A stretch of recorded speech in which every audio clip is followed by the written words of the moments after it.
ಮಹಾರಾಷ್ಟ್ರದಲ್ಲಿ ನಡೆದಿದೆ. ಒಬ್ಬ 19 ವರ್ಷದ ಒಬ್ಬ ಹುಡುಗ ಐಫೋನ್ ಅನ್ನ ಖರೀದಿ ಮಾಡಿದಾನೆ. ಖರೀದಿ ಮಾಡಿದ್ಮೇಲೆ ಅದರ EMI ಎಲ್ಲ ಕಟ್ಬೇಕಾಗುತ್ತೆ ಅಲ್ವಾ. ಸೊ EMI ಕಟ್ಬೇಕಾದ್ರೆ ಆ ಒಂದು ಕಟ್ಟಬೇಕಾದಂತ ದುಡ್ಡೇನಿದೆ ಅವ್ರ ತಂದೆಯನ್ನ ಹೋಗಿ ಕೇಳಿದ್ದಾರೆ. ಸೊ ನನ್ನ ಹತ್ರ ದುಡ್ಡಿಲ್ಲಪ್ಪ, ನಾನು ಕೊಡಕ್ಕಾಗಲ್ಲ ಅಂತ ಅವ್ರ ತಂದೆ ಹೇಳಿದಾಗ ಇವ್ರು ಏನ್ ಪ್ಲಾನ್ ಮಾಡಿದ್ದಾರೆ ಅಂತಂದ್ರೆ ಅವ್ರ ಮನೆ ಹತ್ರ ಅವ್ರ ಊರಲ್ಲಿ ಇರುವಂತದ್ದೊಂದು ದೊಡ್ಡ ಬೆಟ್ಟಕ್ಕೆ ಕರ್ಕೊಂಡು ಹೋಗಿದ್ದಾರೆ.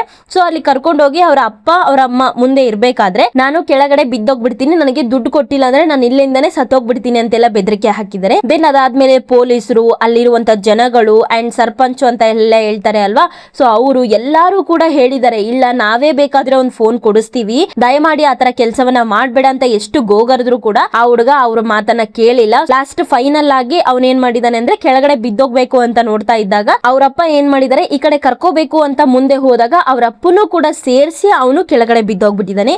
ಅವರಿಬ್ರು ಬಿದ್ದೋಗಿರೋದನ್ನ ನೋಡಿ ಅವರ ತಾಯಿ ಕೂಡ ಹಂಗೆ ಬಿದ್ದೋಗ್ಬಿಟ್ಟಿದ್ದಾರೆ. ಸೊ ಒಂದು ಬ್ರ್ಯಾಂಡೆಡ್ ಫೋನ್ಗೋಸ್ಕರ 3 ಜೀವಗಳು ಇಲ್ಲಿ ಬಲಿಯಾಗಿದ್ದಾವೆ.